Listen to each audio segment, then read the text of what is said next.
दुर्गा की कहानी। बंटू, चिंटू और मोंटू तीनों जिगरी दोस्त और अमीर घर के थे और उनकी स्कूल में पढ़ने वाला वीजू नाम का एक गरीब लड़का था। नवरात्रि के पावन अवसर पर तुम्हें माता दुर्गा के ऊपर भाषण देना है।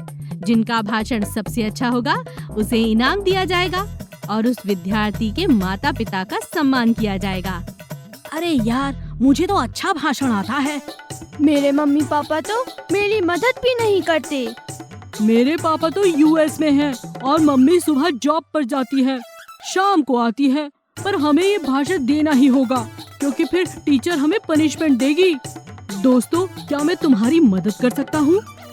चल जा यहाँ से, शक्ल देखिए अपनी। वीजू नाराज होकर घर की राह चलने लगता है। रुको वीजू, तुम मुझे सचमुच भाषण में मदद करोगे। मैं ये प्रतियोगिता जीतना चाहता हूँ। मैं तुमसे दोस्ती भी करूँगा। मोंटू और चिंटू बंटू पर गुस्सा होकर निकल जाते हैं। ठीक है वीजू, जाने दो उन्हें। तुम गरीब हो ना, तुम्हारी झोपड़ी में आने से उनको शर्म आती है। बीजू की माँ मंगल बीजू और बंटू को माता दुर्गा की सारी कहानी बता देती है और फिर दूसरे दिन भाषण की शुरुआत हो जाती है। मेरे सभी दोस्त एवं शिक्षकों को मेरा प्रणाम। मैं आज आपको माता दुर्गा के बारे में बताने वाला हूँ। माता दुर्गा की कई सारी कहानियाँ मैंने मोबाइल पर देखी हैं। उन कहानियों को सबसे ज्यादा व्यूज हैं। चिंटू की मोबाइल की बातें सुनकर सारे विद्यार्थी उस पर हंसने लगते हैं। यही हाल मोंटू का भी होता है। फिर बारी आती है बंटू की। बंटू कहानी बताता है। कई सालों पहले महिषासुर नाम का एक राक्षस धरती पर आतंक मचाने लगा था। महिषासुर को ब्रह्मा जी ने वरदान दिया था कि तीनों लोकों में किसी मानव या देवलोक द्वारा उनकी मृत्यु नहीं होगी।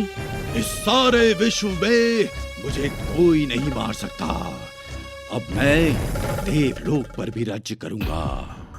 सारे देवी देवता परेशान होकर ब्रह्मा, विष्णु, शंकर के पास गए और मदद की याचना करने लगे। ब्रह्मा, विष्णु, महेश, शंकर की ताकत एक करके एक देवी का निर्माण किया गया। उसी देवी का नाम था माँ दुर्गा भवानी, जिसे सारी शक्तियाँ प्रदान की गई थी। विविध अस्त्र देवी को प्रदान किए गए और वो महिषासुर को मारने निकल पड़ी। तुम्हें तो मेरे साथ विवाह करना चाहिए। तुम मेरे लिए विवाह योग्य हो। तुम युद्ध नहीं कर पाओगी। महिषासुर, तुम मुझसे पहले युद्ध करो। अगर तुम मुझे हरा सके तो मैं खुशी खुशी तुमसे शादी करने के लिए तैयार हूँ। महिषासुर और माँ दुर्गा के बीच में 10 दिन तक घमासान युद्ध चलता रहा। महिषासुर अपनी सारी शक्तियाँ खो देता है। दुर्गा देवी महिषासुर के सारे अस्त्र नष्ट कर देती है और आखिरी में त्रिशूल निकालकर महिषासुर के सीने पर प्रहार करके उसे मार देती है। सारे देवता माँ दुर्गा देवी की जय जयकार करने लगते हैं। तब से आज तक उस 10 दिन की लड़ाई को नवरात्रि का त्योहार समझकर आज तक हम मना रहे हैं। दुर्गा देवी को मनोभाव से हम पूजन करते आए हैं। बंटू का इतना सुंदर भाषण सुनकर सारे शिक्षक, विद्यार्थी उठकर ताली बजाते हैं और इसी के साथ में बंटू की उस प्रतियोगिता में जीत हो जाती है। उसे एक ट्रॉफी और सर्टिफिकेट भी मिलता है।